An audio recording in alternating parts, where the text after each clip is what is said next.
Good morning. I am picking wild violets here in the month of April in Missouri.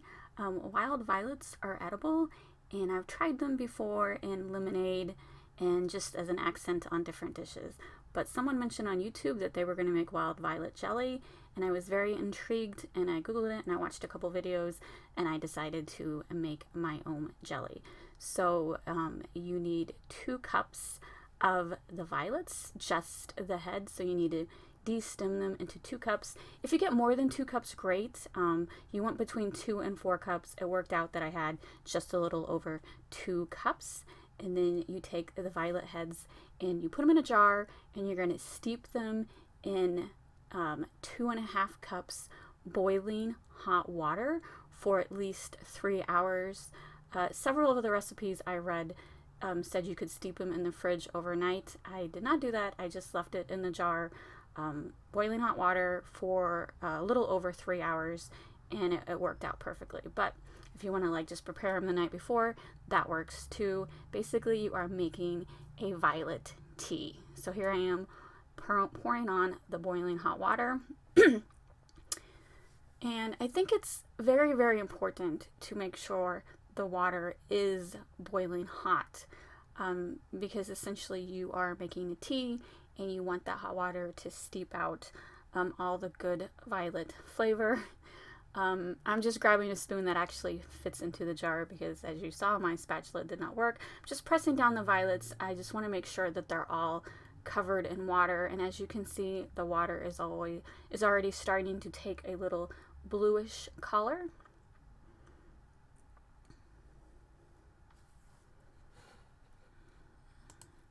And I put a lid on it and tighten the jar, and like I said, I just let it sit on the counter for a little over 3 hours. And then once the tea mixture is steeped enough, you drain out the violets. You are just looking for the liquid. As you can see, the liquid pouring out. It is a nice deep bluish purple. I've read that some people, once their water is strained, that it's green. I assume, violets are different in different states. So the color was very nice here. And then, as you can see to the left, I have a little juicer. You want to add the juice of 1 lemon. If your water is green, it will make the water purple. And since mine is already purple, the lemon juice lightened it up.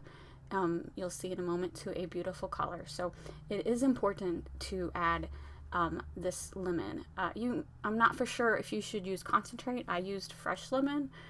Maybe concentrate will work. I don't know. But I just, my husband juiced a fresh lemon, and that's what we had. And here he's pouring the juice in.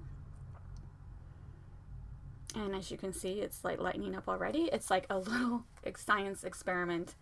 If you want to have fun with your kids, do this with your kids, because it was cool to watch the water lighten up just because we added a little lemon juice.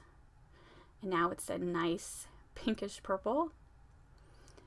And you take it to the stove and you add 1 box of pectin, and you stir it in, and you want to bring it to a rolling boil. I just used a box. If you have tons of pectin, it would be basically 6 tablespoons of loose powdered pectin. But since I already had it, 1 box is typically 6 tablespoons. And once it comes to a rolling boil, you let it boil for 1 minute, and then you add 3.5 cups sugar. So once you stir in the sugar, you boil it for another minute, and then you add it to the jars. So as both stages, when you're boiling the liquid, you want to constantly stir it so it doesn't burn. And as it boils, there will be a little film on top. You can skim that if you want. I skimmed it. Some people don't, but I skimmed it. I just like my jars to look pretty. If you don't skim the stuff that forms on top, it's just going to have this white layer. So, and now I'm just adding it to the jars. So this amount of mixture is 5 jelly jars. And I am water bathing this. If you don't want to water bath it and you just want to you don't have to water bath it. You can just leave it in your fridge and keep it refrigerated, and it'll be good for about 6 months. But I like to shelf stable everything, and so that is why I water bath. And so I'm putting the lids on, and I'm going to boil it, water bathing it for 10 minutes. I'm just lucky I had these lids, because these are the last of my lids. Canning supplies are really hard to find in my area. So I'm going to have to find more before I do anything else. So here I am getting ready to do the water bath. I have canned before. I had all the supplies on hand, and I water bathed it no problem. And as soon as I put them on the counter, they all started popping. And then here's the next day. You want them to sit overnight to make sure they gel up. And here I opened one can just to make sure, opened up one jar to do a taste test, and it was wonderful. It tasted floral, it tasted sweet, it tasted like violet, it tasted like Disney to me in a jar, so I was so happy with how it turned out. I highly recommend trying this jelly recipe.